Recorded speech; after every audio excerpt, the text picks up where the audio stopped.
Que tal, como estades? Despois de décadas de espolio, ábrense os cancelos da Casa Cornide da Coruña.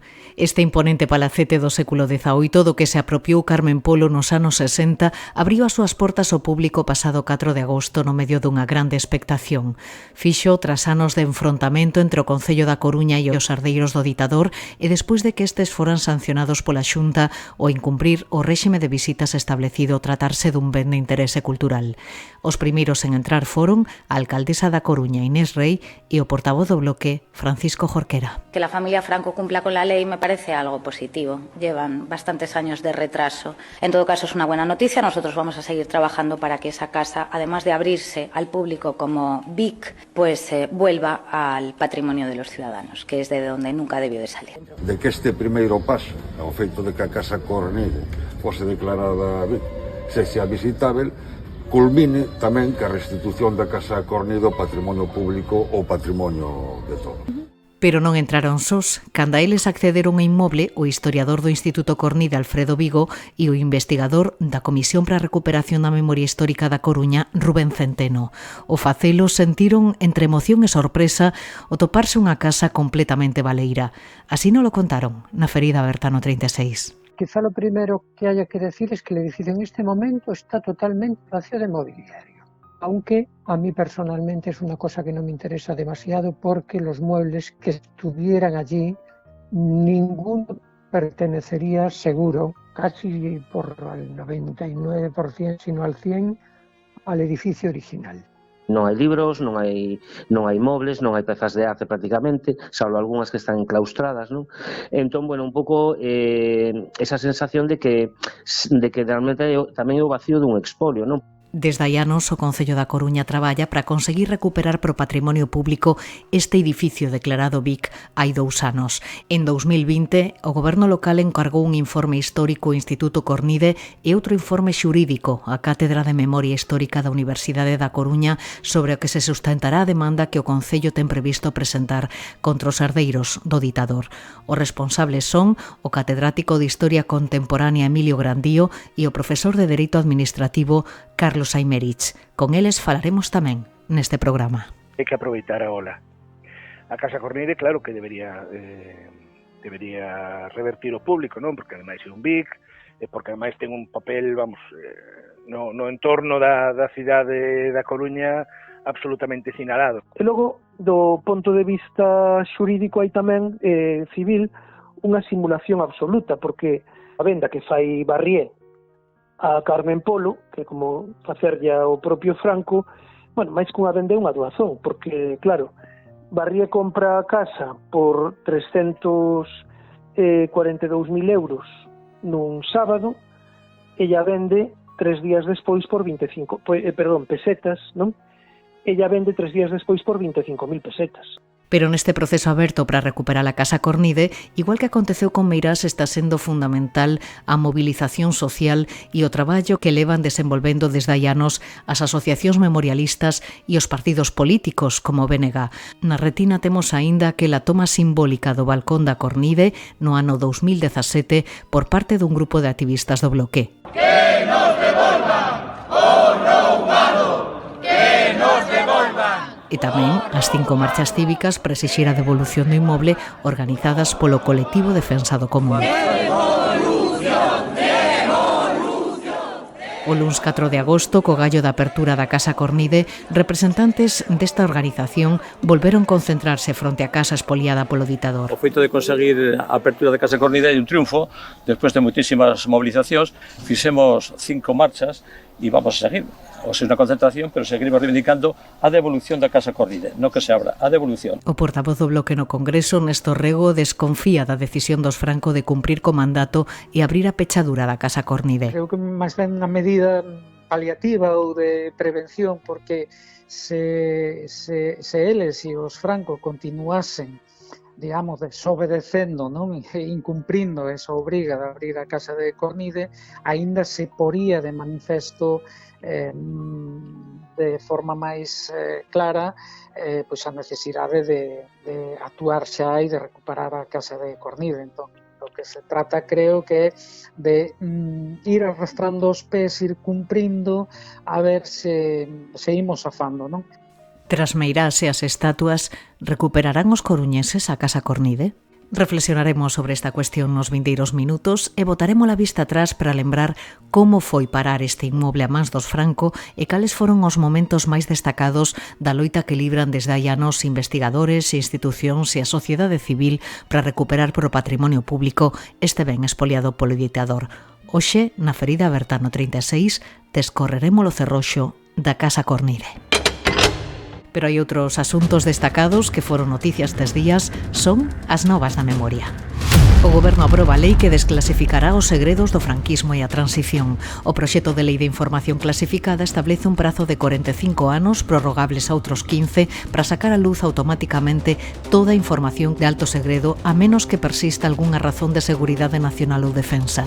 Esta lei sustituirá a de segredos oficiais do 68, aprobada durante a ditadura franquista, e se todo sae segundo previsto, a intención é que entre en vigor no último trimestre de 2026, segundo avanza o ministro da Presidencia, Félix Bolaños. Sustituye una norma preconstitucional, la ley de 1968, nos homologa con las democracias más avanzadas, garantiza la seguridad nacional y la defensa y además lo hace compatible con el derecho de los ciudadanos a conocer y también con la obligación de las administraciones públicas de poner a disposición de los ciudadanos determinada información que no afecte, insisto, ni a la defensa ni a la seguridad nacional.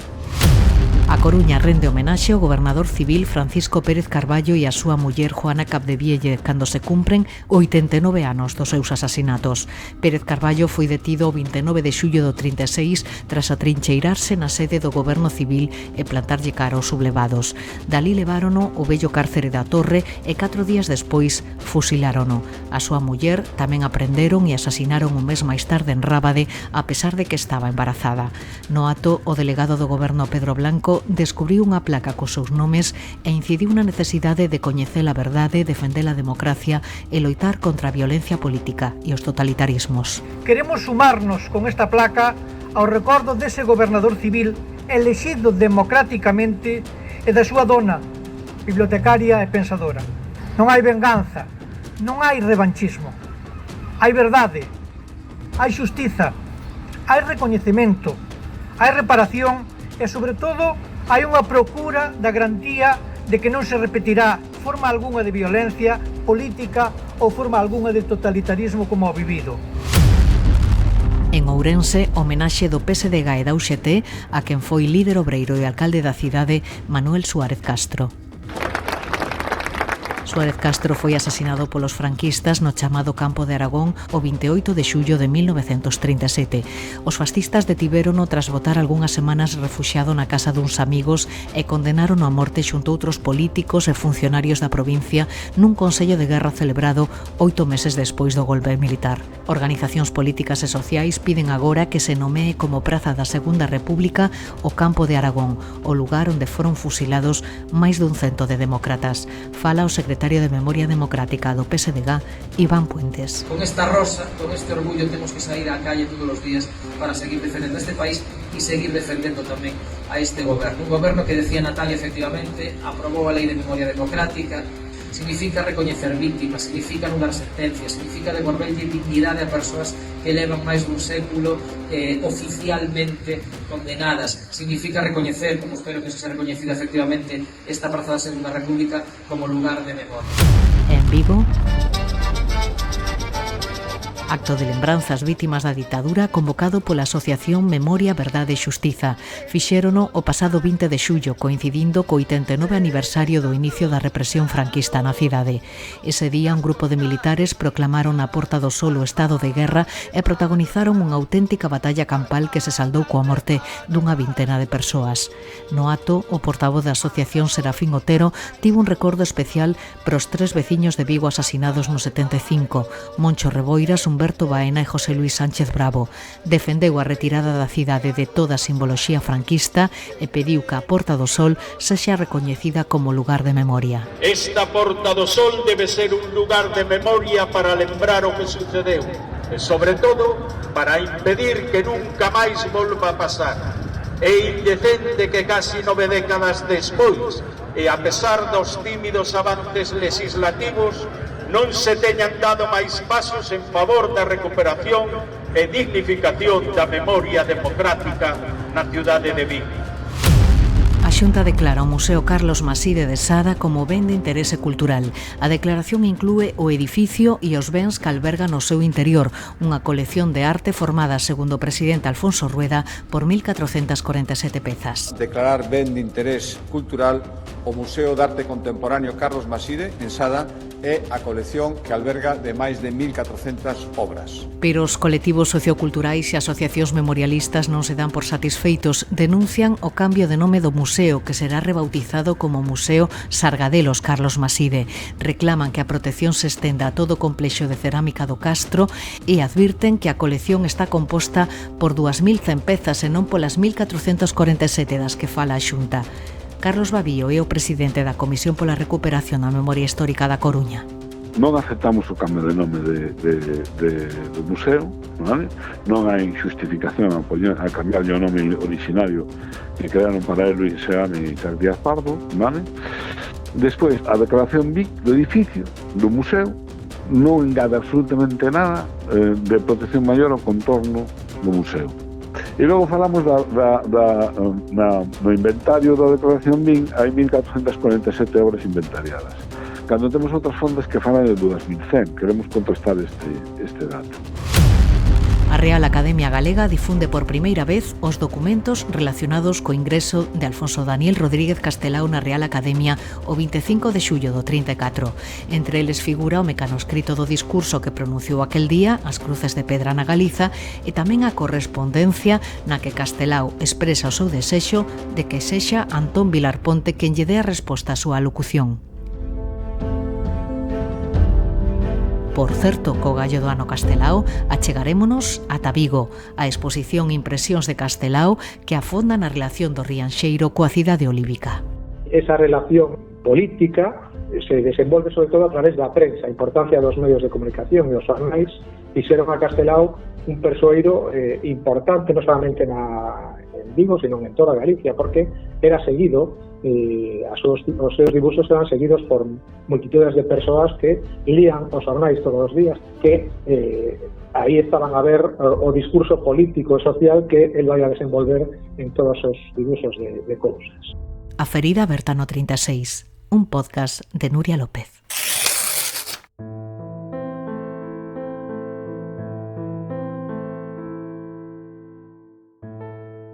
En plena cidade bella da Coruña, no número 25 da Rúa das Donas, álzase a Casa Cornide, un imponente edificio do século XVIII adquirido por Francisca Bernarda Jerónima Bermúdez Saavedra, nai do xeógrafo e naturalista coruñés José Cornide. O inmoble orixinal foi totalmente reformado a mediados do século polo enxeñeiro militar Francisco Llobet. Alí medrou José Cornide, quen residiu na casa ata que marchou a Madrid no 1789. Cando morreu no 1803, a propiedade pasou aos seus herdeiros e desde entón foron múltiples os usos que se lle deu a este edificio situado nun lugar inmellorable, como explica o historiador Emilio Grandío. Ten un papel, no entorno da cidade da Coruña absolutamente sinalado, non? É dicir, en frente da colegiata, situado nun espacio inmellorable, referente do poder civil durante moito tempo. Ese emprazamento privilexiado fixo que a principios do século XIX a Casa Cornide fora utilizada como sede do consistorio coruñés. A comezos do século XX albergou o Centro Cultural de Santo Tomás de Aquino, coñecido polos coruñeses como Cine dos Tomasinos, porque alí adoitaban facer proxeccións cinematográficas. Durante a guerra e os anos posteriores, o edificio estivo prácticamente abandonado ata que no 1948 a Dirección Xeral de Belas Artes decide facerse con el. No 57, coa chegada de Alfonso Molina á alcaldía da Coruña, o Concello faise coa propiedade do inmoble tras chegar a un acordo de permuta coa Dirección Xeral de Belas Artes que buscaba emprazamento para construir o Conservatorio de Música da cidade. En marzo do 62, o comisario da primeira zona de defensa do Tesouro Artístico Nacional, Manuel Chamoso Lamas, pide por carta ao director xeral de Belas Artes que se instale neste inmoble o Museo Arqueolóxico da Coruña. Pero os plans eran outros, como explica o investigador Francisco Prado Vilar. teño unha carta de Chamoso Lamas, donde en ese momento a Casa de Cornide estaba a punto xa de ser ben de interese público e querían montar ali o Museo da Coruña, porque non existía o que ora é o Castelo de San Antón. O sea, ali decía Chamoso, temos tirados todas estas coleccións increíbles de arte castrexa que están no despacho do alcalde e hai que empezar a organizarse para un Museo da Coruña e temos aquí a Casa Cornide e xusto eso cortouse radicalmente cando se decide facer esta transacción para darlle a casa aos Franco. As autoridades franquistas tiñan un plan para a Casa Cornide. Estaban decididas a entregarlle ao ditador. A presenza de Franco e da súa familia na cidade era cada vez máis habitual e a Carmen Polo incomodáballe abrir o Pazo de Meirás cada vez que quería desplazarse á cidade herculina. Para evitar problemas legais, organizaron unha poxa que estaba totalmente amañada e que se celebraría o 3 de xullo de 1962. A través desta subasta, o empresario Pedro Barrié de la Maza adquire un inmoble por 305.000 pesetas. 3 días despois, véndelle a casa a Carmen Polo por tan só 25.000, é dicir, por un prezo un 1.200% inferior ao que o adquirira, como explica Emilio Grandío. Esa propiedade que pertencía á Dirección Xeral de Bellas Artes traspásase ao Concello da Coruña e o Concello da Coruña despois a pon en subasta, non?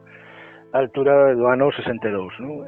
Nesa subasta participa Pedro Barrié de la Maza e outro, digamos, un persoaxe máis que nada para ofrecer estas, para participar na subasta. Barrié de la Maza gaña e 3 días despois Barrié de la Maza vendelle a Carmen Polo a Casa Cornide por un valor unha octava parte do que pagou pola subasta, non? Pero nun proceso absolutamente rápido de 3 días entre venres e luns, entre venres e luns. Pero, que interese tiña a muller de Franco pola Casa Cornide? Explícanolo o historiador Alfonso Vigo. Bueno, yo me imagino que en principio lo debió de concebir para sus visitas privadas. Es decir, cuando venía ya sola, a lo mejor por cualquier motivo, a Coruña, se cuenta en algún documento, abrir Meirás era muy complicado.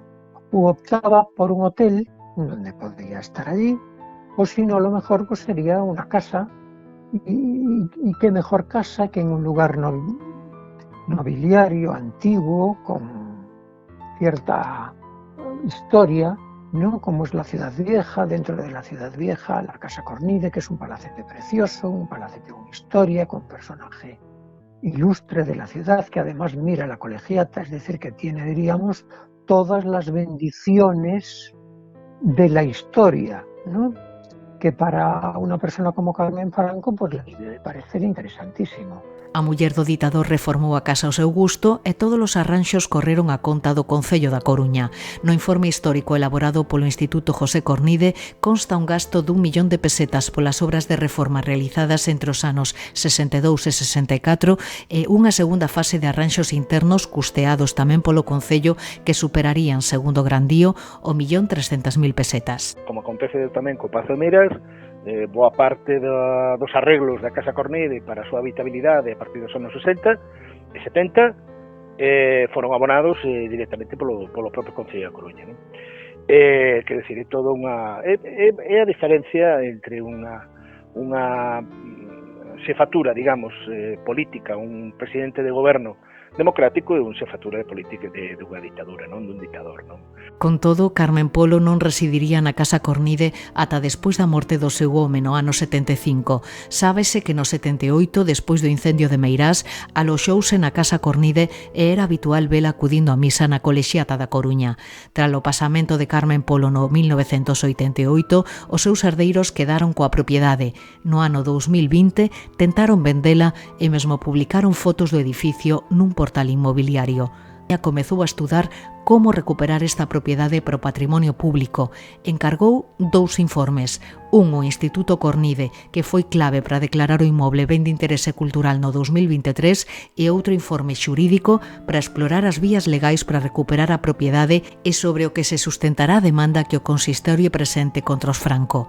O proceso foi o mesmo que o de Meirás, é dicir, en principio se elaborou informe histórico. Posteriormente, a partir deste informe histórico, se plantexou, con máis cousas, se plantexou a protección, a solicitude de protección como BIC. Posteriormente se analizou por parte do comité xurídico, digamos, ou a comisión xurídica, para levarlo adiante nun proceso de demanda. Se analizou e agora mesmo está nun proceso, bueno, como pasaba tamén co caso das estatuas, non? Hai procesos nos que se paraliza e outros nos que se acelera, non? Por momentos a veces non agardados, non? Neste momento está, vamos, o proceso neste momento está para a solicitude, para a demanda xudicial, non? O 27 de abril de 2023, a Xunta declara a Casa Cornide ben de interese cultural, pero terían que pasar 2 anos e unha multa de 3.000 euros de por medio antes de que os Franco cumpriran co mandato de abrir ao público este inmoble declarado BIC e que foi expoliado polo ditador 40 anos atrás. Eu creo que non é a recuperación cara ao público dun pazo ou dunhas estatuas ou dun edificio, non?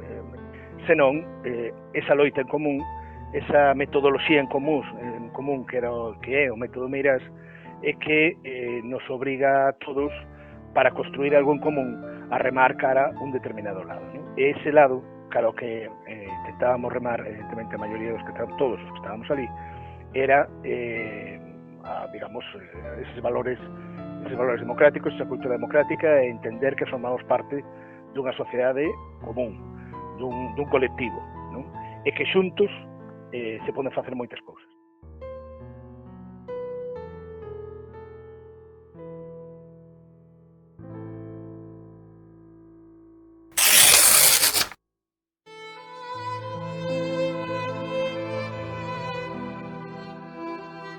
Había moita expectación por coñecer os segredos que alberga o interior da Casa Cornide. Os primeiros en traspasar o umbral o pasado 4 de agosto foron a alcaldesa da Coruña socialista Inés Rei e o portavoz do Bloque, Francisco Jorquera.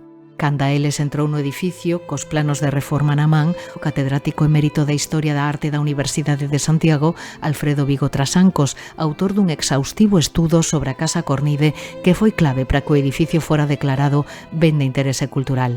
Señor Vigo Trasancos, que tal? Benvido. Moi buenas tardes, pois bien, estoy perfectamente. Antes de nada, bueno, que sentiu o cruzar o umbral da Casa Cornide, como é por dentro este lugar?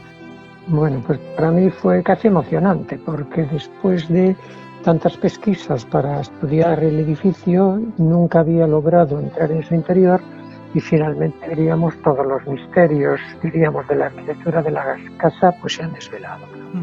Es decir, quizá lo primero que haya que decir es que el edificio en este momento está totalmente vacío de mobiliario, que es importante decirlo, aunque a mí personalmente es una cosa que no me interesa demasiado, porque los muebles que estuvieran allí, todos esos que aparecen normalmente en las fotografías que salieron cuando la inmobiliaria me la puso a la venta en el año 2020,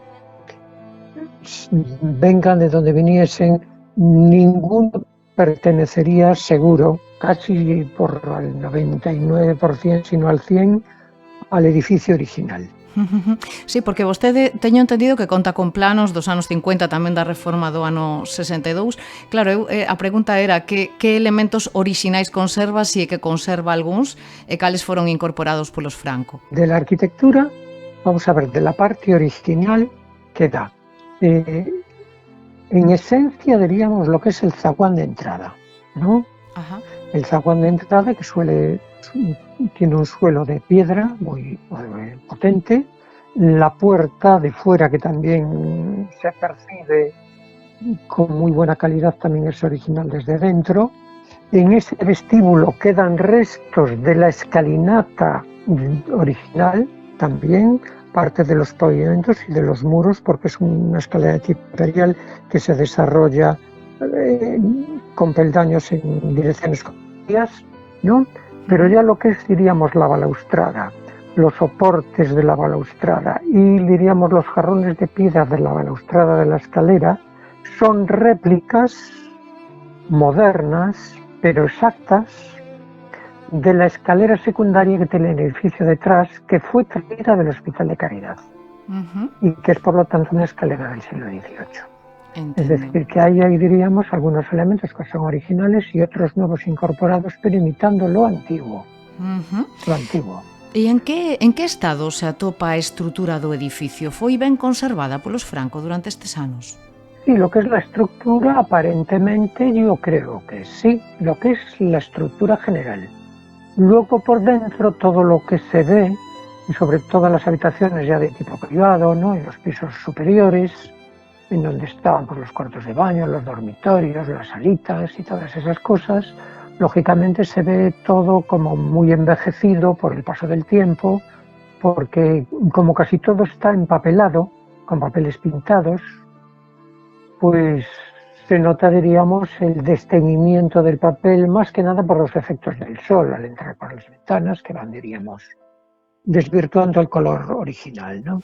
Pero diríamos que no notamos así descuidos de humedades en pared, algún suelo apolillado, porque se ven suelos de madera, de parqué, pero son básicamente suelos modernos, ¿eh? Todo responde en la gran medida a la reforma de 1963-1964. Pódese acceder a todas as estancias ou hai espazos vetados?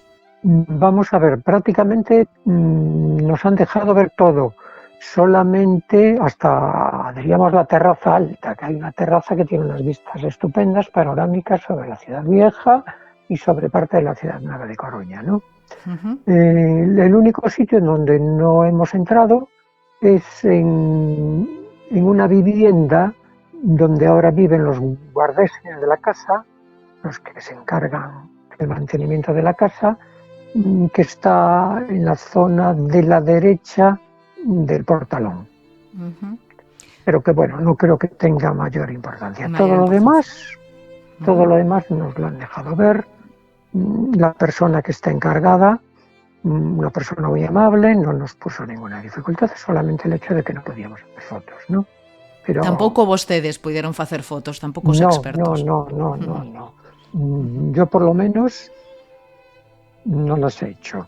Y los demás en principio, como no iba mirando para ellos, no sé lo que han hecho, pero está prohibido. En cualquier caso está prohibido. Hay que cumplir las normas. Y como iba explicando, pues tampoco podía... Aparte me habían dicho que no se podían sacar fotos. Claro, sí, esa é unha das restriccións que impuxeron os Franco.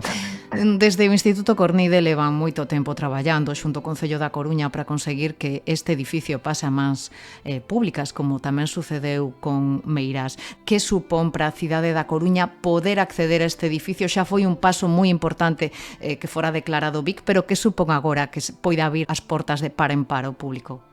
Sí, para la mayoría de la gente que no conozca mucho la historia de la casa, puede a lo mejor resultar decepcionante porque la encuentra vacía, ¿no? Claro. Y entonces al encontrarla vacía, normalmente dice, salvo que tenga un interés como yo por la arquitectura, porque me dedico a ello, pues a lo mejor no aprecia determinadas cosas. Ve una casa vacía y como por otra parte, la reforma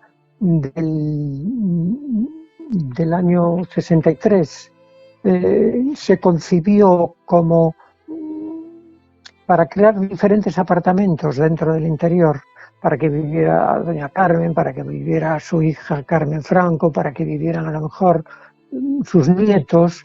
Está, diríamos, multicompartimentada, ¿no? Con diferentes apartamentos, cada cual con su vestidor, con su salita, con su cuarto de baño. Y entonces llegó un momento en que es aquello un poco laberíntico y un lío de puertas, ¿no? y de papeles pintados medio desteñidos. Entonces, claro, diríamos que eso no resulta nada especialmente atractivo de ver, ¿no? Entendo. Que usos cree vostede que se lle debería dar si se consigue que sexa devolto ao público? Señor Vigo. Menos para oficinas, para cualquier cosa sería lamentable que si se consiguiera alguna vez para el público, pusieran allí oficinas y que al final no viéramos nada, ¿no? Yo creo que lo ideal sería poner alguna institución de tipo cultural. Yo, como soy del Cornide, me encantaría que estuviera el Instituto Cornide allí. Normal. Con todos sus fondos, ¿no? Porque sería lo más cornidesco. para el Cornide, ¿no? Porque le haríamos un honor al primer propietario y bueno, mantendríamos su nombre y su casa dentro de la propiedad municipal como los chorros del oro, siempre que hubiera presupuestos públicos para mantenerla. Porque la casa evidentemente necesitaría una reforma casi integral, y desde luego muy integral, pero muy supervisada, todo cambio que se haga allí, para conservar todos los elementos que se consideren históricamente interesantes.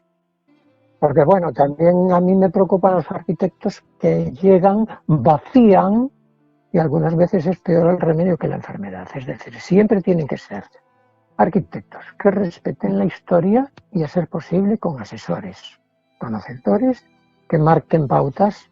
Es decir, aquí se puede cambiar, aquí no. Hay un Pepri, ¿no? Y me imagino que el Pepri también estaría ahí. Está Patrimonio, es un BIC, también estaría ahí. Pero es decir, lo que en un futuro se pudiera hacer, caso de que llegara a manos públicas, tiene que ser una intervención sabia que conserve todo lo interesante arquitectónico. De seguro que quedan aínda moitos capítulos por escribir da Casa Cornide. O deste luns foi un capítulo moi importante, un capítulo histórico, e aí estivo Alfredo Vigo Trasancos. Moitísimas grazas, señor Vigo, por achegarnos ao interior da Casa Cornide. Moitas grazas e unha aperta. Pues muchas gracias, un placer. A Ferida Aberta no 36, un podcast de Nuria López.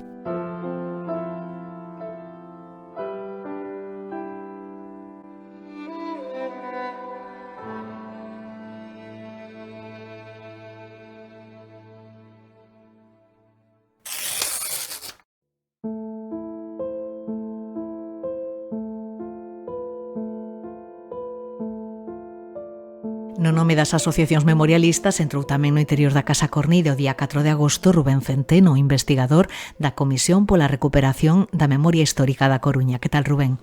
Que tal? Boa tarde, Nuria. Bueno, antes de nada, Rubén, que sentiches cal foi a túa primeira reacción ao atravesar o umbral da Casa Cornide? Pois, bueno, a verdade sí, unha sensación un pouco especial, ¿no? Sobre todo sabendo que desde que, digamos, se expoliou do patrimonio público esa casa no ano 62, ninguén pudera entrar, ninguén alleo a familia Franco pudera entrar no edificio, ¿no? Entón, bueno, o primeiro que me que chamou un pouco a atención é que o edificio está prácticamente baleiro, é dicir, non hai ningún moble, entón, claro, están todos os espazos absolutamente baleiros, non hai libros, non hai mobles, non hai pezas de arte prácticamente, salvo algunhas que están enclaustradas, ¿no?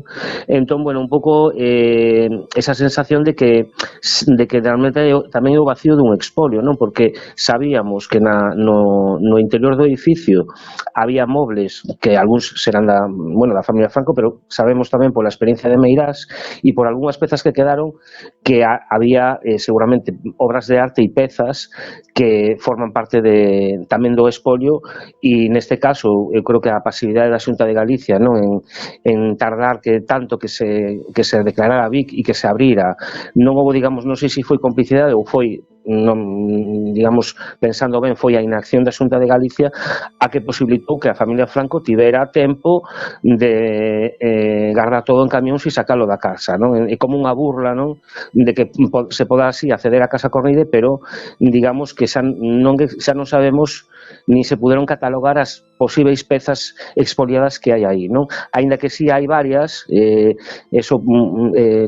Alfredo Vigo Trasancos é o experto niso, non? Parece ser que hai dous capiteis dun claustro da época medieval, hai unha estatua de Santiago que tamén parece orixinal, unha parte tamén da balaustrada do antigo Hospital de Caridade da Coruña, que da época do século XVIII, de finais do XVIII, que foi trasladada ali, non? Entón sabemos que esas pezas quedaron ali, non? E logo está o edificio que, claro, é unha xoia da época ilustrada da Coruña, non? Que, bueno, pois é moi boa noticia que se abrirá ao seu público, claro que sí. O que pasa é que se abre tamén un horario moi reducido, un luns, e a propia familia Franco a que, digamos, fai o mínimo, non, para realmente, bueno, que a cidadanía poda acceder a vela, non? Non sei se foi unha sorpresa para vos que decidiran abrir as portas da Casa Cornide despois de tanto pelexar. Sí, foi unha sorpresa, pero, bueno, está ben que se dese paso, non? E eu creo que, bueno, é un pouco tamén ben motivado pola presión da cidadanía despois de tantos anos, non? E tamén das institucións de reivindicación do Concello da Coruña, de reivindicación de que este inmoble se recupere para a propia cidadanía, non? Pero chamou a atención, claro que sí. Claro, levades, como dis, as asociacións memorialistas levades moitos anos reclamando a restitución deste inmoble pro horario público.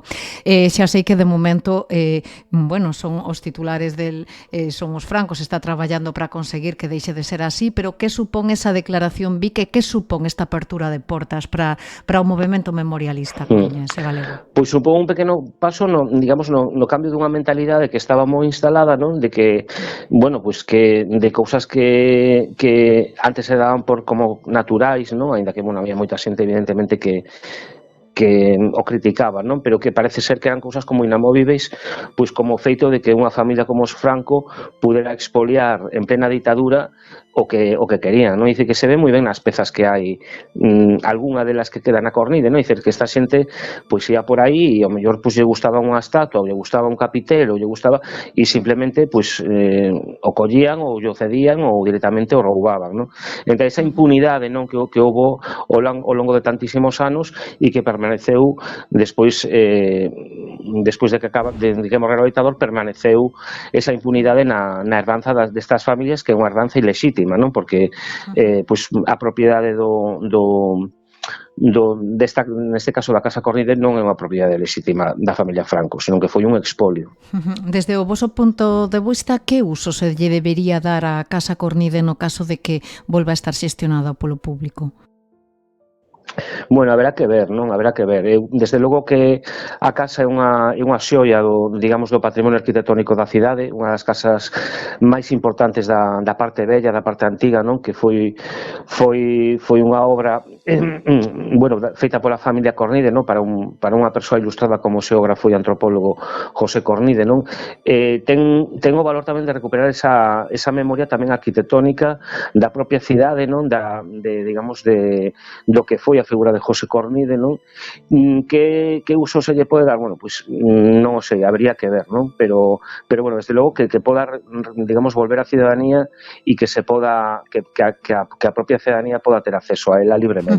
Pois Rubén Centeno, da Comisión para a Recuperación da Memoria Histórica da Coruña, moitas grazas por atendernos e parabéns tamén polo que vos toca. Unha aperta. Unha aperta, Nuria, graciñas.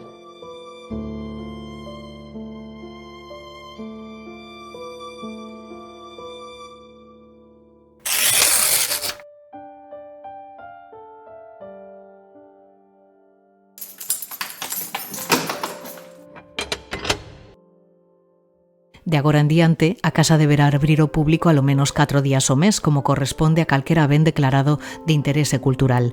As visitas poderán facerse os luns en 5 quendas de 5 persoas cada unha. Os que o desexen terán que facer unha reserva a través de internet, aínda que xa vos digo que non hai prazas vacantes ata xaneiro de 2026. Cumprido este fito agora, o obxectivo é conseguir que este ben sexa devolto ao patrimonio público. Hai 5 anos, o Concello encargou un informe xurídico á Cátedra de Memoria Histórica da Universidade da Coruña coa intención de explorar as vías legais para conseguilo.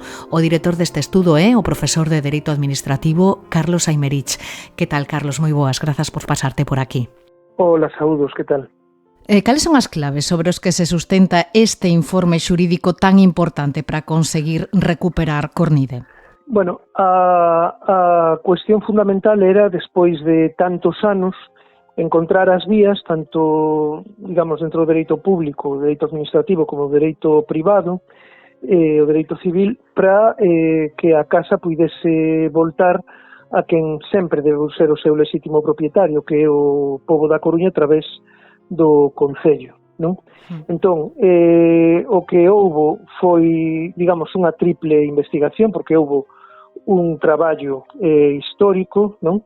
Houve un traballo tamén do punto de vista arquitectónico e artístico, e a nós o que se nos encargou foi a procura de vías xurídicas para a recuperación da casa. Entón, Aí hai varias cuestións. Unha era ver se a casa tiña carácter de manial, porque, claro, a casa foi comprada polo Ministerio de Educación, os seus propietarios non privados, no ano 1949, para ser destinada a conservatorio da cidade da Coruña.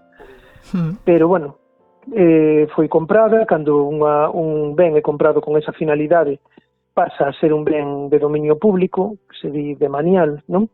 E os bens de dominio público son inembargáveis, imprescriptíveis e inalienáveis, é dicir, inda que alguén estivese posuindo, non?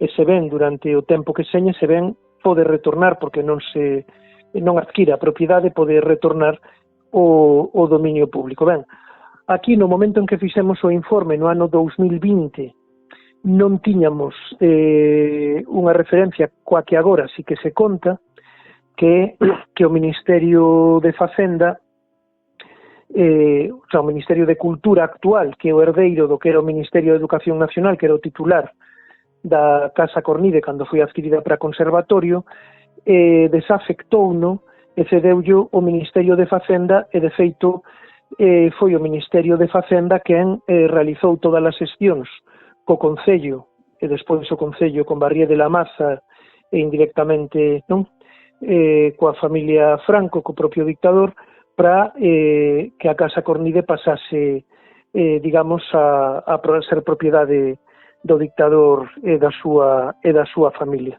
Entón, esta primeira cuestión, se a casa tiña carácter de manial ou non, bueno, podémola neste momento desbotar. Pero hai outras. No momento en que a casa foi alleada, non foi vendida polo Concello a Barrié, e despois vendida polo propio Barrié, saberemos que de forma ilegal, a Carmen Polo, que era como venderlle o propio Franco, porque estaban casados en réxime de gañanciais, non? Entón non era simplemente un artificio, non, xurídico, unha simulación. Pois estaba en vigor unha lei republicana de decembro de 1931. De feito, esta lei estivo en vigor até 1985, cando foi promulgada vixente a Lei de Patrimonio Histórico Español, que é unha lei que regulaba precisamente a venda de bens, o allamento de bens inmóveis, artísticos ou arqueolóxicos con máis de 100 anos de antigüedade, e a finalidade era evitar o expolio, non, destes bens. Que establecía esta lei? Bueno, pois un requisito de autorización previa de todas as transaccións, fosen públicas, privadas, que tivesen por obxecto estes bens.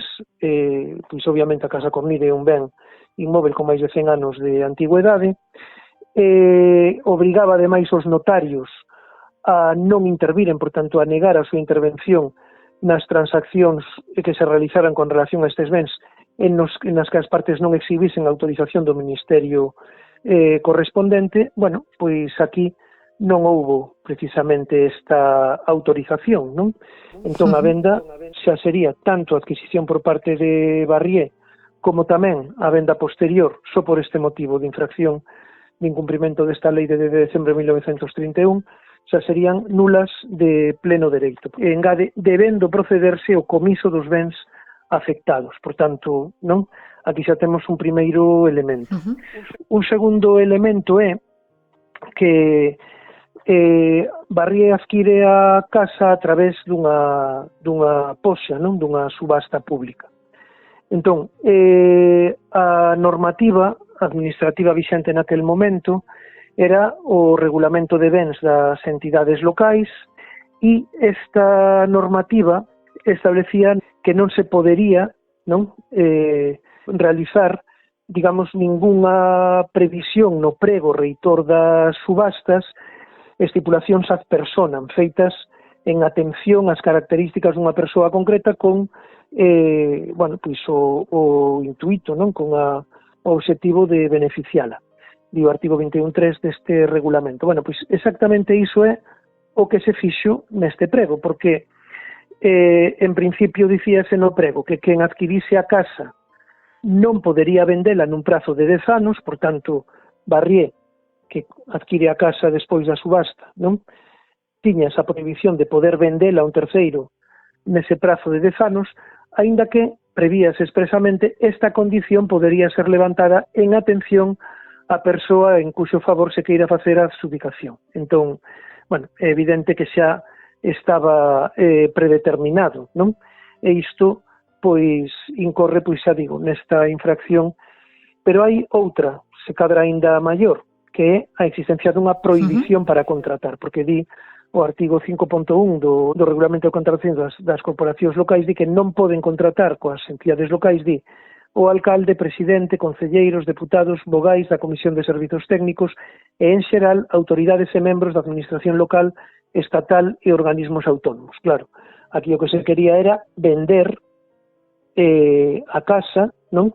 Precisamente o xefe do Estado, mesmo que fose un xefe do Estado de facto, despois un golpe de Estado, pero non, de acordo coa legalidade franquista, era el. Por tanto, de acordo coa súa propia legalidade, estaba incorrendo nunha prohibición para contratar, que faría tamén esa venda nula. E a proba de que toda esta operación, subasta, compra, barrié, despois, era unha simulación, é dicir, unha fraude de lei, non la dá esa carta de Ricardo Catoira. Ricardo Catoira era o xefe da Casa Civil de Franco, non? O subsecretario de Facenda do 1 de agosto de 1962. Esta carta foi descuberta polo investigador Carlos Badío, pois nunha caixa seguramente onde non debía estar, ou así deberon pensar, non? Felizmente estaba, para que Carlos Badío pudese encontrala. E ali esta carta vou na ler así en español, como estaba dice. Sí. Mi querido amigo, tengo el gusto de comunicarte que hoy por fin ha terminado el plazo para la subasta de la célebre casa que tanto deseaba su excelencia. Hoy también se reúne el pleno para adjudicarla a un particular y venderla a la señora. Así se lo hemos explicado a su excelencia por ser la mejor fórmula, ya que de esa forma no se hace una adjudicación de bienes que fueron del Estado al propio caudillo. É dicir, máis claro auga, non? Para intentar burlar esa prohibición, pois é polo que se fixo, digamos, toda esa operación, non? Alambicada, de subasta, compra por un intermediario que depois ya vende. O que demostra que había un modus operandi, non unha intención de disfrazar como legal algo que eles sabían de sobra que non o era. Absolutamente, había unha mala fe absoluta, non? Entón, iso, bueno, pois de acordo co artigo 6.1 dese regulamento de contratación das corporacións locais, os contratos celebrados, non? Cando concorre unha prohibición para contratar tamén son nulos de pleno dereito. Iso determinaría a nulidade de pleno dereito da poxa e tamén da venda subseguinte, porque como che dixen antes, o estar encasados en réxime de gananciais, a compra da Casa Cornide pola esposa, non? Na altura do ditador xefe de Estado de facto, pois equivalía a compra polo propio ditador, non? E logo, do ponto de vista xurídico hai tamén civil unha simulación absoluta, porque, claro, realmente a compra que fai Carmen Polo, non? Sí. O propio Franco, ou a venda que fai Barrié a Carmen Polo, que como facerlle o propio Franco, bueno, máis que unha venda é unha doazón, porque, claro, Barrié compra a casa por 342.000 euros nun sábado, ella vende 3 días despois por pesetas, non? Ella vende 3 días despois por 25.000 pesetas. Entón, bueno, realmente esa é unha cuestión. E hai, ademais, neste caso, existir unha simulación absoluta, esas dúas operacións, tanto a compra por Barrié como a venda por parte de Barrié a Franco, non, a través da súa esposa, pois tamén di o Código Civil que serían nulas de pleno dereito. E en todos estes casos, estamos falando tanto do punto de vista civil como do punto de vista administrativo, de supostos de nulidade de pleno dereito, a acción é imprescriptível, é dicir, pode ser exercida en calquera momento, non? E ademais, os herdeiros, non, do ditador, que, bueno, pois gábanse ademais e aproveitanse, non, desa condición, non poden ser considerados como terceiros de boa fe. porque eles os adquiriron a título gratuito, non por herdanza. Entón, di que en herda o Código Civil, a lei hipotecaria, di que os adquirentes a título gratuito dun titular registral non gozan de máis protección que a que tiña o transmisor. Entón, se o dictador, súa esposa, despois súa filla, non eran posuidores de boa fe, porque esa carta de Catoira demostra claramente, non, que eran ben conscientes da ilegalidade, da nulidade da operación, tampouco os seus herdeiros, que adquiriron a título gratuito, pois poden ser considerados como posuidores de boa fe a efectos de un eventual usucapión, non, dese ben. Entón, bueno, esa é a cuestión. Neste momento xa está aberta polo Concello da Coruña a vía da revisión do oficio para a recuperación dese ben. O expediente xa se iniciou, xa se lle solicitou tamén a Administración do Estado, pero a Administración do Estado recusouse, non? E que consecuencias ten esa decisión do Estado de non unirse a esta demanda? Ten algunha consecuencia, Carlos? Bueno, eu interpreto que por un lado aí está o estado profundo, non? Porque se un analiza, como eu analicei recentemente, os informes tanto de Facenda como no Ministerio de Cultura, non? Incluso hai algún do Ministerio de Cultura que, bueno, por decirlo así gráficamente, perdóame a expresión, mexan un pouco fora do tiesto porque non era o que se lles pedía, pero xa dan a entender que, bueno, pero mesmo se o Concello vai non vai ter moitas posibilidades de éxito porque se son posuidores de boa fe tal. Bueno, mire, non, primeiro que non se lle preguntou e segundo, está falando do que non sabe, pero xa de alguna forma o funcionario xa estaba dicindo por que están remexendo aquí, non? Que necesidade hai de remexer en todo isto. Non sei se hai un horizonte temporal para a presentación da demanda.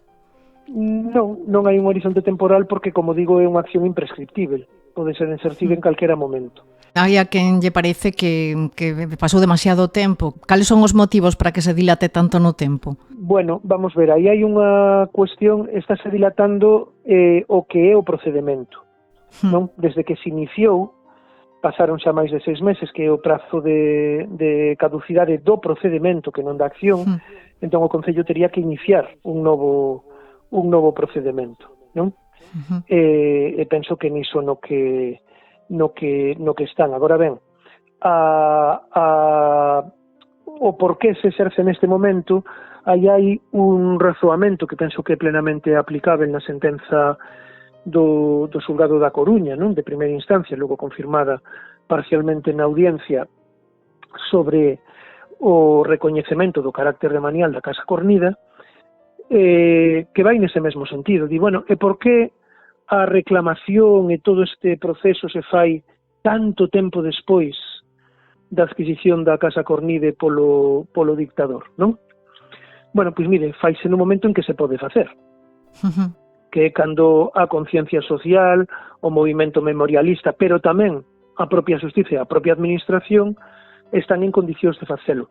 E no caso concreto da Casa Cornide temos ademais un outro elemento que vai tamén nesa dirección, que é, digamos, o achado desa carta, a que antes me referín, que é ben recente. Por tanto, é a partir dese momento que se inicia, non, todo o proceso. Non sei se xoga a favor tamén a declaración hai case 2 anos da Casa Cornide como vi, que a recén apertura ao público do inmoble se facilita un pouco as vías para intentar recuperala.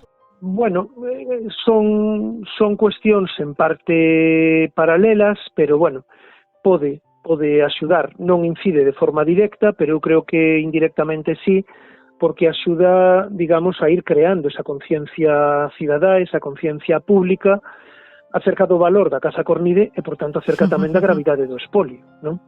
E das condicións en que se fixo e de como naquela Coruña da posguerra pois hai certos nomes que aparecen continuamente, non? O caso de Barrié, pois esas son historias que están por escrever, non? Como Barrié fixo a súa fortuna, como Barrié montou, non, o seu emporio financeiro, empresarial, a partir tamén do espolio do patrimonio pois de persoas republicanas como Miñones, non? de como ele estaba xa presente naquela doazón, entre aspas, do Pazo de Meirás, como está aquí tamén presente como home de palla, non? En toda esta operación fraudulenta de adquisición da Casa Cornide pola familia do ditador, todo iso non é gratis, non? Todo iso obedece a toda unha rede de favores, diríamos toda unha banda, non sei se chamarlle criminal, pero casi sí, porque operaban, non, con formas, era unha organización pois creada para cometer ilegalidades, é evidente, non? Hai 5 anos recuperouse Meirás, acaba de ordenarse a devolución das estatuas do Mestre Mateo ao Concello de Santiago. Sopran bos ventos para o fin do espolio do franquismo, Carlos? Bueno, eu espero que sí. O que pasa é que isto é só a ponta do iceberg, porque, ollo, aquí estamos falando dunha cuestión que é a recuperación do patrimonio público. Pero hai unha cuestión da que non se fala, comeza a falar agora, non? E que explica tamén, pois o tipo de élites económicas, empresariais que hai no Estado español, que é todo o espolio económico que houbo de persoas privadas a través da Lei de Responsabilidades, non? Políticas, a través de incautación, porque a represión non era só tortura, cárcere e morte, era tamén a incautación de todos os bens das persoas, e a Lei de Responsabilidades Políticas así o establecía directamente. E o fruto dese espolio non sempre ia, ou non ia só, digamos, a enriquecer o patrimonio público, normalmente ia, non, a enriquecer, pois, patrimonios privados. Entón, todo iso ven, pois, tamén de responsabilidades que ainda están por depurar. Non só por contar, eu creo que tamén por depurar, porque hai ese espolio privado de persoas que se viron privadas dos seus bens, non houbo nunca ningunha devolución, ningún recoñecemento, nin nada, parece que é un botín de guerra que non se discute, non? Veremos en que queda todo, seguiremos pendentes e esperemos que pronto a Casa Cornide poida quedar en mans públicas. Carlos Aymerich, moitísimas grazas por aclararnos todas estas cuestións e por pasarte pola Ferida Aberta no 36. Unha aperta. Nada, primeiro, gracias a vos polo vosso traballo e no que eu modestamente poida axudar, aquí me tedes. Unha aperta moi forte. Moitísimas grazas. A Ferida Aberta no 36, un podcast de Nuria López.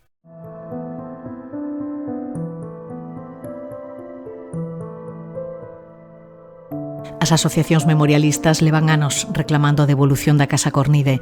Coincidindo coa apertura ao público, no pasado 4 de agosto, unha treintena de persoas concentráronse ás portas deste inmoble para exixir a súa devolución ao patrimonio público. Franquismo, nunca máis!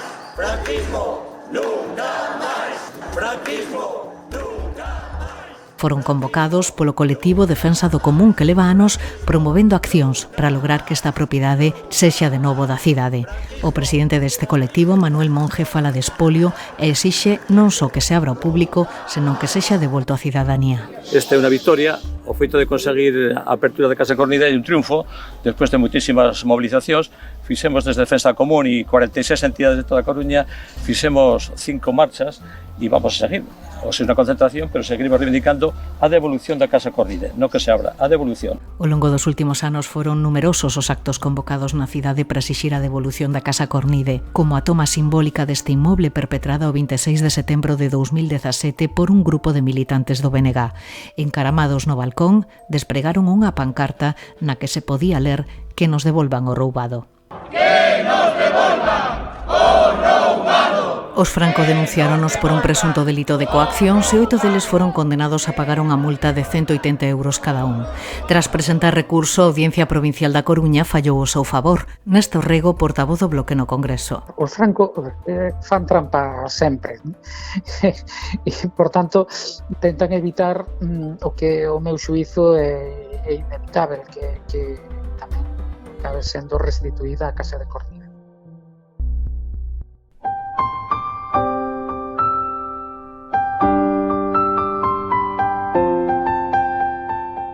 Nos últimos anos, o colectivo Defensa do Común celebrou ata 5 marchas cívicas na cidade reclamando a devolución da Casa Cornide. A primeira tivo lugar en outubro de 2018. Máis dun cento de persoas participaron nesta marcha polas rúas da Coruña, na que un grupo de actores desfilaron pola cidade caracterizados como Francisco Franco, Carmen Polo, como os alcalde Alfonso Molina ou o empresario Pedro Barrié de la Maza. A través desta performance denunciaban a poxa mañada coa que os francos se fixeron coa casa e denuncian o expolio exercido en Galicia polo ditador. Nada, yo darle un poquito las gracias, simplemente porque nos deis la casa. Tengo que agradecerle a Alfonso Molina, el alcalde de Coruña. Y únicamente si alguien tiene el teléfono de Malde, la joyería, si me la puede llamar para que me engarce las castañas en las perlas. Era un homenaje a Galicia que le quería hacer, ya que en esta época del, ¿cómo le llaman? El magosto. Bueno, pues para hacer un homenaje a Galicia, porque sois todos muy riquiños. No 2020, en plena pandemia, ten lugar a segunda marcha cívica. Produciuse pouco despois da devolución do Pazo de Meirás en plena tramitación da declaración da Casa Cornide como ben de interese cultural. Un dos encargados de tomar a palabra foi o escritor Manolo Rivas. O círculo virtuoso, inclusivo, de benestar e liberdade, de estima e conciencia comunitaria nesta Coruña de tradición galeguista e republicana vai afastando o círculo vicioso para reforzar a decencia común. Trátase dun imprescindível movimento de corruptura, de ruptura coa corrupción. A imaxe repetiuse en 2022 co gallo da terceira marcha do colectivo Defensa do Común. O presidente Manuel Monge aseguraba: Amigos, moitas grazas pola vosa participación nesta terceira marcha cívica pola devolución da Casa Cornide ao patrimonio da Coruña. Estamos dispostos a facer a cuarta, a quinta marcha e as que sexan necesarias para que a familia do dictador, Franco, devolva ao pobo da Coruña o edificio histórico da Casa Cornide. Tras desta viría unha cuarta marcha pola devolución da Casa Cornide. Exiximos ao Concello da Coruña que presente en novembro de 2023 denuncia no xulgado para recuperar a propiedade da Casa Cornide, que inste a Xunta de Galicia, conseguida a declaración de Vic após a movilización cívica, a que obriga a familia Franco antes de que acabe este ano 2023 a cumprir o que recolle a lei. Apertura da Casa Cornide 4 días ao mes como mínimo e 4 horas cada día. A última, apoiada por 64 organizacións da comarca da Coruña, celebrouse hai tan só uns meses, en decembro de 2024.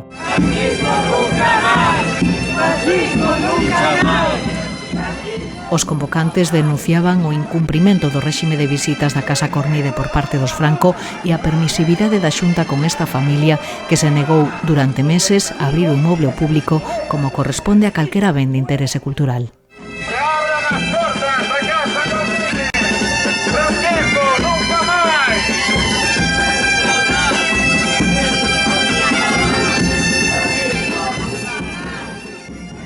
Aberta ao público a Casa Cornide, o obxectivo agora é claro. Estaremos un ano e outro os que fagan falta ata que a Casa Cornide sexa de todas e de todos os coruñeses.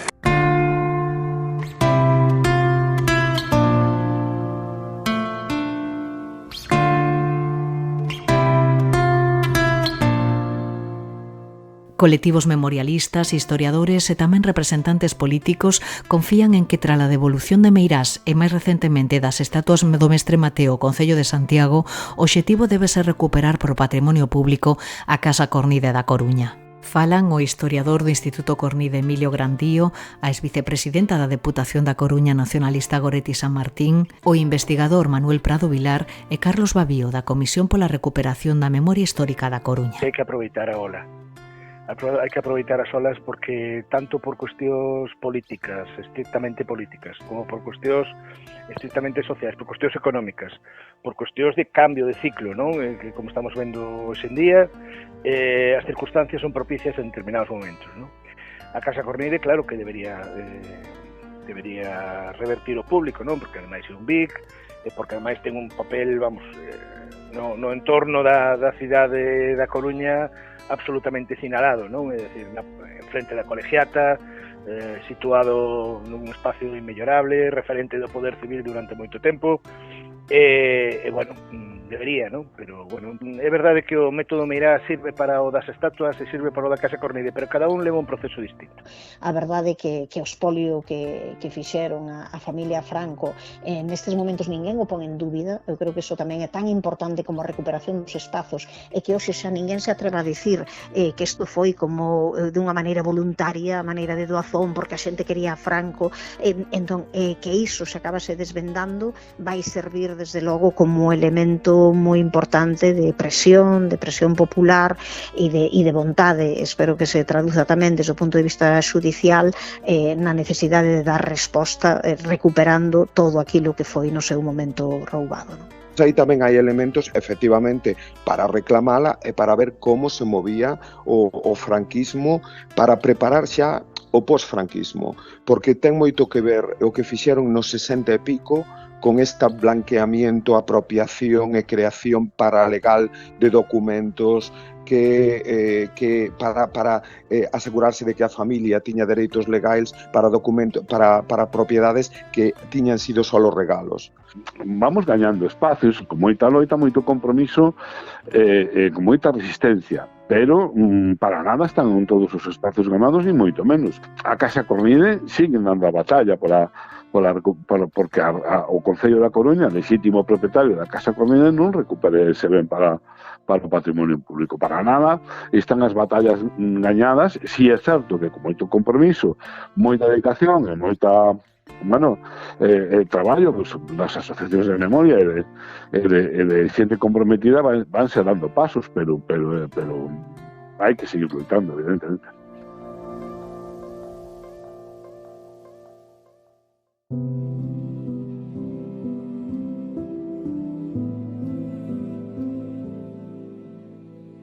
Xa na reta final ocupámonos das distintos actos que se celebran en Galicia co gallo do ano Castelao.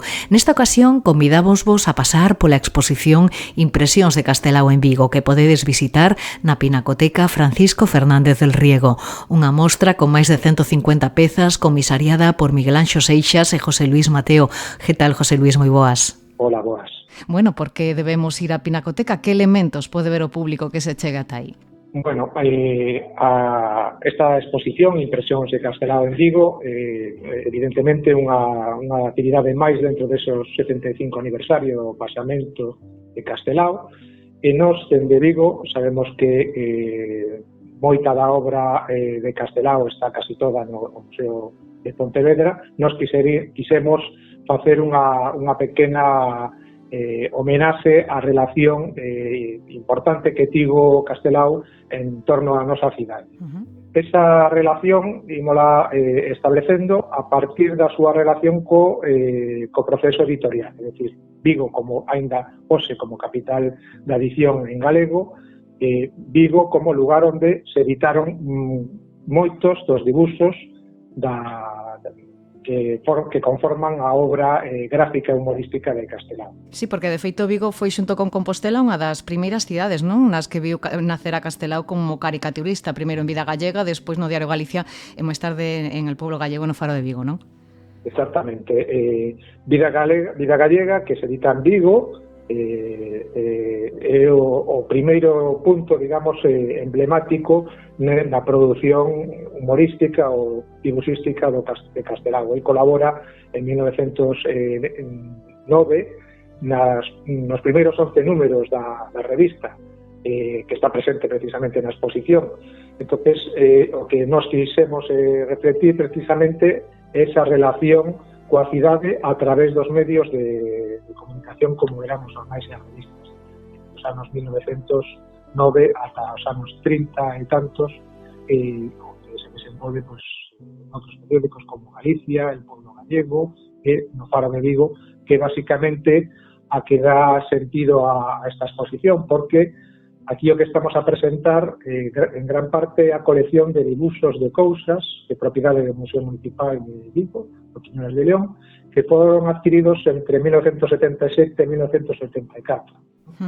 Parte de outras pezas procedentes de coleccións municipais do Museo Fernández del Riego, a Escola de Artes e Oficios, e algunha cousiña nova que saiu para esta exposición, que é a primeira vez que se amosa, as que podemos falar un poquito máis adiante. Sí, contame, que é o que podemos ver que nunca se viu en Castelao.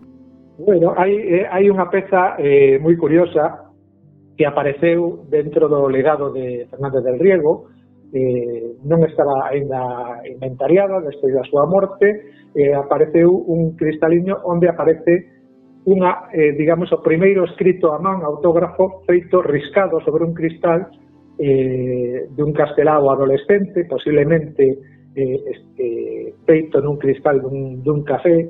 Creemos esa nosa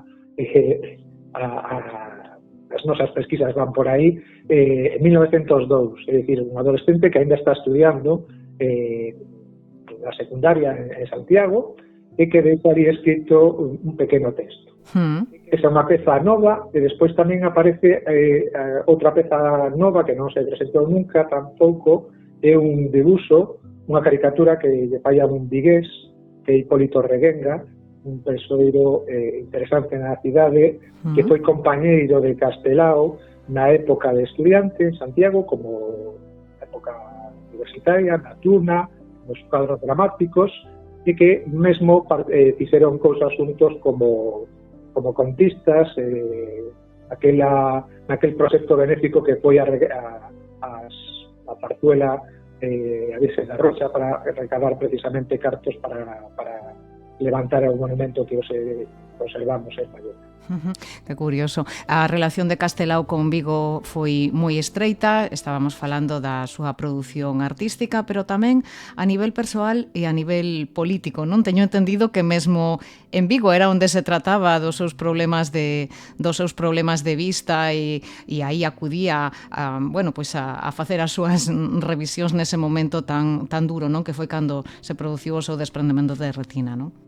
E cando ten esa enfermidade, entra en contacto desde 1927 con un oftalmólogo moi importante que precisamente acababa de chegar de Francia, onde se formara, era Ramón González Sierra, que monta unha clínica para ir no ano 27 na Rúa Aldualle, e ali a tratarse constantemente da súa doenza.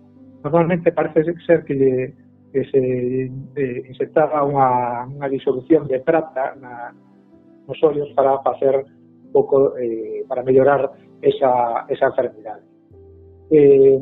Eso despois se manifestou mesmo en algunha obra, algún debuxo publicado no Faro de Vigo, un debuxo dedicado precisamente a Ramón González de Sierra, como aparece no de debuxo, e que fala precisamente desa relación persoal que tiveron durante moito tempo. A nivel político, tamén Castelao deixou a súa impronta na cidade con varias citas políticas destacadas, como ese gran meeting, non, ofrecido no ano 1930, cando Alonso Ríos, Otero Pedrallo e Paz Andrade co gallo do Día de Galicia, non? Sí, realmente foron varias participacións nesos. Hai que pensar que nesa época, nos anos 30, aínda non está formado o Partido Galeguista, pero xa está a causa galeguista en marcha, e precisamente a relación de Castelao con Valentín Paz Andrade, que xa era precisamente para facer os dibuxos no Xornal de Galicia, e a relación tamén con Manuel Gómez Román. Manuel Gómez Román, o arquitecto, despois presidente da agrupación galeguista viguesa, que moitos anos atrás, nos anos 11, cando aínda era el presidente dunha sociedade importante que hubo aquí en Vigo, que foi La Oliva, trouxe a Castelao a dar a súa primeira conferencia acerca da caricatura, que anos despois foi publicada, que tamén está con un exemplo posto na exposición que temos na sala.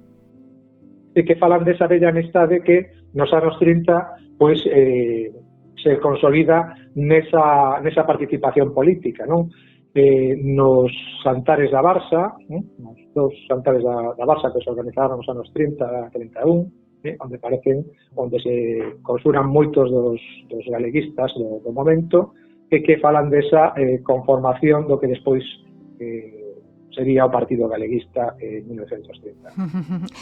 A presenza de Castelao fíxose habitual na cidade tanto nas eleccións ás Cortes do 31 como na campaña prol do Estatuto. Non teño entendido que Vigo aparecía empapelada de cartéis co rostro do Lanxeiro, non? Sí.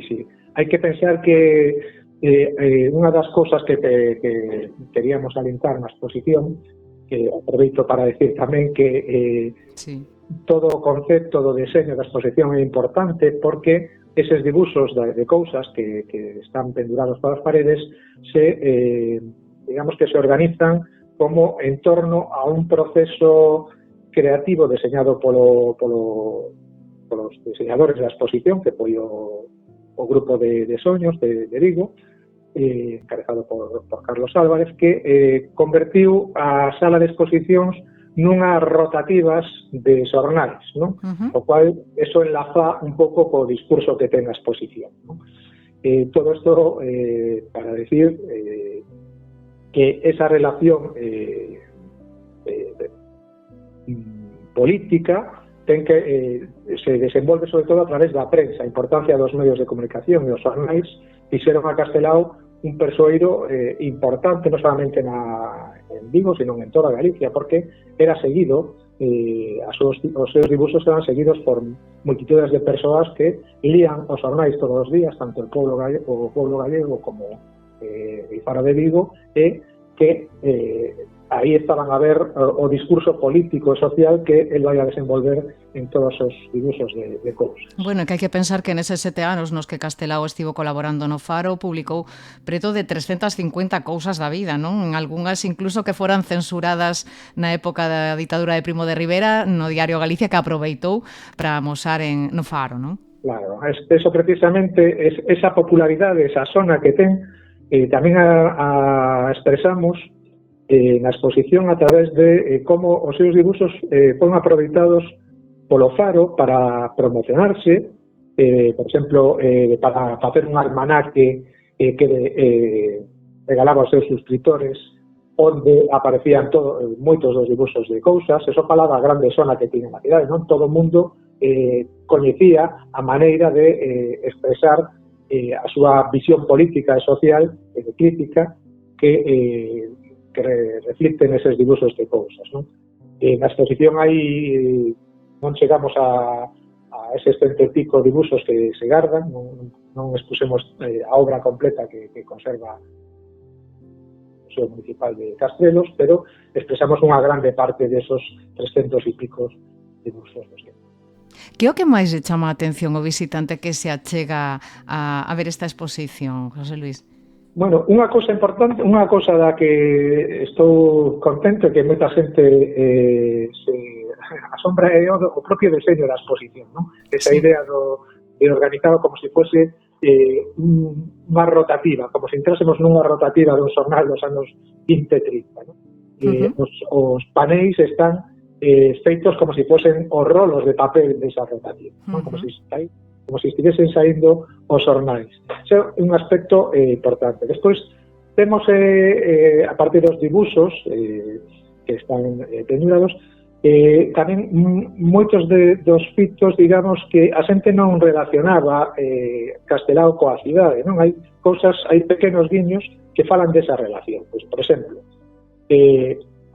proxectamos un filme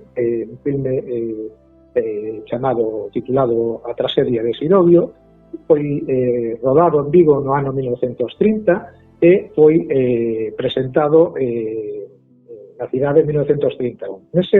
Nese filme, que foi dirixido por José Signo, un xornalista que traballaba tamén en Vigo, aparece un dos actores que precisamente é o que lle dá nome ao título da película, que é Sirovio.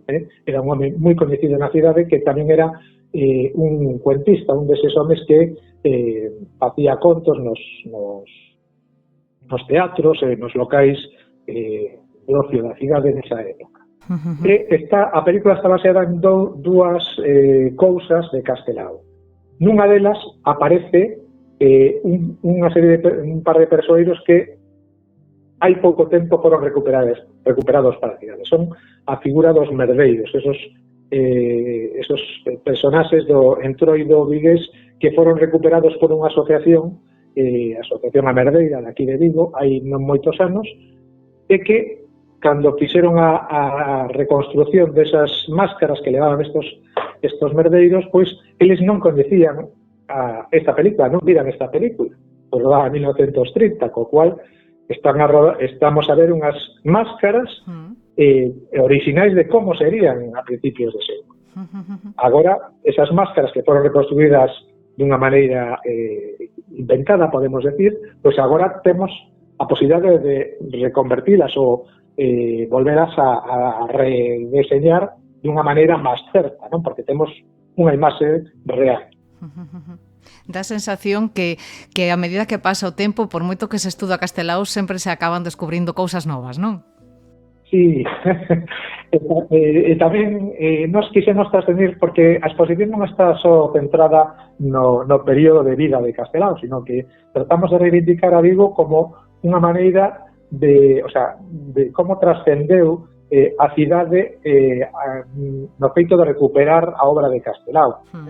A exposición ten unha continuidade con como a cidade foi lugar de chegada desas primeiras edicións clandestinas que viñan de Argentina, de Galicia, que xa se vendía por debaixo dos mostradores das librerías, porque estaba prohibida, evidentemente, como despois, con o nacemento da editorial Galaxia, comeza a recuperarse a obra de Castelao a partir dos anos 50, progresivamente, porque non todas as obras podían editarse en un momento onde o franquismo ainda impuña unha determinada censura, e tamén recuperamos algunhas experiencias editoriais que se deron na cidade, que como foron Edicións Castrelos ou Edicións Monterrey, dos hermanos Álvarez Blázquez, como les recuperan tamén ou intentan recuperar algunha parte desa obra artística do propio Castelao.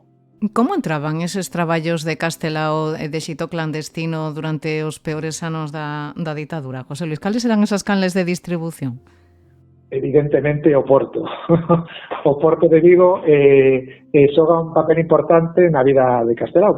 Por aí por onde migra o seu pai a Argentina, por aí onde migrará el propio Castelao coa súa nai para Argentina, por aí retorna. Eso queda explicitado mesmo en un capítulo dos Dous de Sempre, ¿no? Onde se relata esa noite da personaxe que vai a partir para América, precisamente se describe esa noite que el pasa antes de coller o barco que o vai levar a América, ¿no? O Porto é o lugar por onde chegan os barcos que facían as rutas cara a América e retornaban, pois traían esas publicacións guardadas en secreto, ¿no? Eran distribuídas despois en algunhas das librerías ou chegaban algunhas das persoas que as mandaban vir. Pezas que podedes observar cos vosos propios ollos na exposición Impresións de Castelao en Vigo, que se inaugurou o pasado 6 de xuño, non sei ata cando poderemos visitala. En principio está ata o 31 de agosto, pero esperemos que se amplíe un pouco máis, porque a idea é que se amplíe e que poda acoller visitas escolares agora cando comece o curso. Creo que está tendo bastante presencia de público, co cual esperemos que se amplíen as datas algún tempo máis. Pois esperemos que así sexa. Moitas grazas, José Luis Mateo Álvarez, parabéns pola iniciativa. Unha aperta. Grazas a vos. Hasta logo.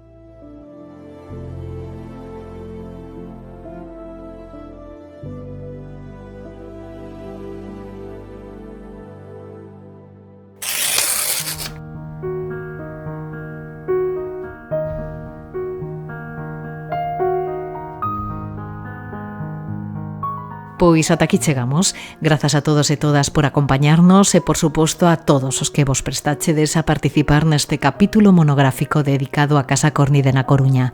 No vindeiro capítulo entraremos no Pazo de Meirás. A maior parte da poboación o que quere visitar son as estancias de Emilia Pardo Bazán e, sobre todo, a súa biblioteca. Pero solamente se pode visitar o que a entrada é a capela. O que máis me interesa saber é como pasan as torres de Meirás de manos de Emilia Pardo Bazán e chegan a Francisco Franco. O lugar de memoria para Meirás é lugar de memoria tanto para ensinar como facía unha dictadura, como tamén para ensinar como se recupera a conciencia e a dignidade democrática respecto dos feitos levados adiante por unha ditadura. Nós, cando comenzamos que a divulgación social na sociedade existía, pois unha sociedade dividida, que foi unha parte da sociedade falaba dun agasallo, non? E incluso se repetía ese mantra de Santa Rita, Rita, lo que sabemos se quita, e logo estábamos aquelas persoas que defendíamos claramente que eso non tiña dúbidas de que fora un expolio, non? O que nos dedicamos foi a divulgarlo e a demostrarlo documentalmente, non? Isto era o mundo ao revés, non? É dicir, son os francos que se apropian do Pazo de Meirás e aínda pois son aquelas persoas que estábamos reclamando a restitución dos incautados as que estábamos en risco de sermos condenados, acusados polo Franco, por exemplo, pois dun delito de odio, non? Xa sabes que podes atoparnos en Spotify, iBooks ou YouTube. Ata cando queiras.